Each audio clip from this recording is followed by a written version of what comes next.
Geoff Keighley is not the most loved person in the game industry these days after Highguard studio Wildlight Entertainment announced that they are letting go a lot of their company. Now, this is the Geoff Keighley that announced at the Game Awards that I attended in person that Highguard was going to be the next big thing, or at least implied that. Let's take a quick trip down memory lane with this.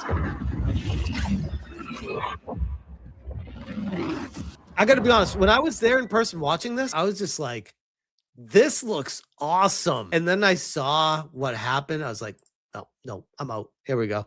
You know, sometimes our last reveal at the Game Awards is a teaser for something years and years away. But not tonight. Our final world premiere comes from 61 members of the team that built Apex Legends and Titanfall. 4 years ago, the principal... also at least six plus members from Firewalk Studios that built Concord. Probably a lot more than that, by the way.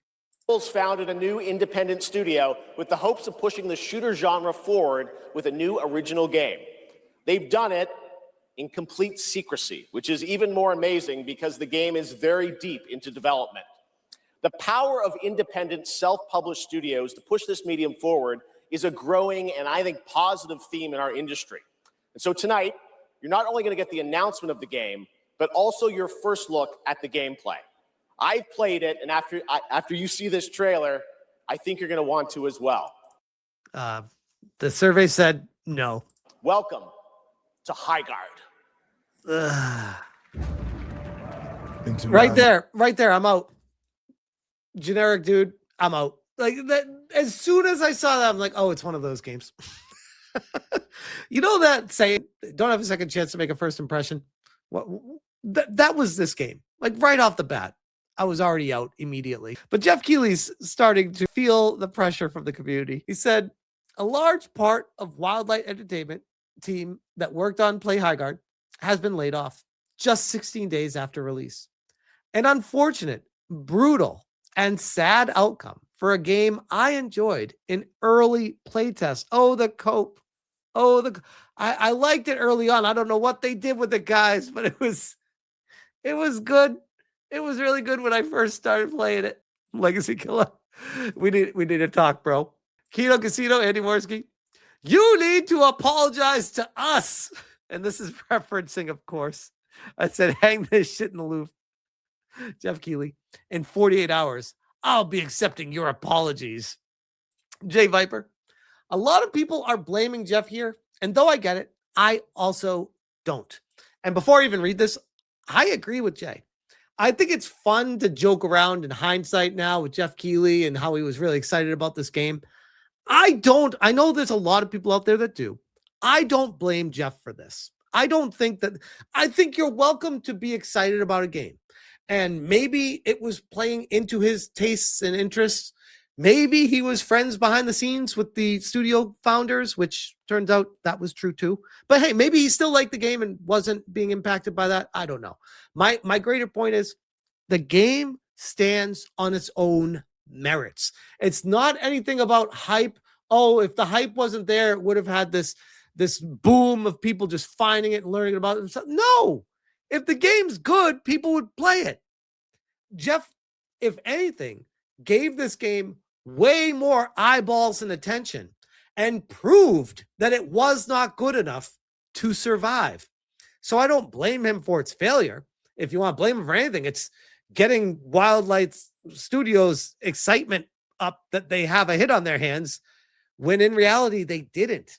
And without the Game Awards, they wouldn't have even been a blip on a radar. The Game Awards got nearly 100,000 people peek in the door on day one. If there was a game worth playing, that would have been all they needed. This is a case of hitching his cart to the wrong horse. Wildlight didn't test the game with the public, which again, huge, massive mistake. And great point by Jay here on that. If they actually had an open beta, took feedback from players and incorporated that into the launch, there could have been something special here that didn't fall flat on its face. The 5-on-5 was a patch on what people would say Should have been there from the beginning, but still didn't fix a lot of the issues with the game. The grinding, the mining, the way the cycle worked. It just wasn't fun. The repetition of it, it wasn't working. And with play tests and beta testing, they would have been able to figure that out. Had no marketing outside of flying out shills, which that was a major problem too. Like flying the shills out, whining and dining them. Oof, bro. Better off just not doing that. And had such poorly developed product that there was no saving it. Now, with a small core crew left, the clock is ticking until the end. Great point, by the way. Imagine being one of the few people in the skeleton crew left to work on Highguard and finish out the entire first season of this game, knowing full well that your days are numbered. This game is over. It will not continue. This is the sunken cost fallacy. They just want to hang on. Give me one more chance, one more roll of the dice. I can make all my money back. Just please let me roll those dice one more time. That's Wildlight right now. The sunken cost fallacy, they put too much into this game to just give up on it right away. But what is going to change between now and the future that is going to increase the player count? And more importantly, because player count is only part of the equation, instill confidence in a player base to make purchases on a live service game that already let go of the vast majority of employees at the studio. What assurances are you giving me with my money that I'm not just blowing it on a game that's going to be taken down tomorrow? What assurances can you promise? Nothing? You're not getting my money. Bye. Sorry, I don't even care if I love the game. You're not getting my money. I'm not going to risk it. I've seen it happen all too many times before in the past. These companies take the money and run. They will screw you. And they know that. If they actually wanted to do a solid for the customers, they would say, we guarantee you your money back. If this game does not last to a certain day, we will refund 100% of your purchases. Silence. Oh, you can't reassure us on that? Sounds like you know that this game's days are numbered. But I can't blame Geoff. He gave them the only marketing they had. Good luck to any base devs affected. The rest can go put fries in the bag, which I couldn't agree more.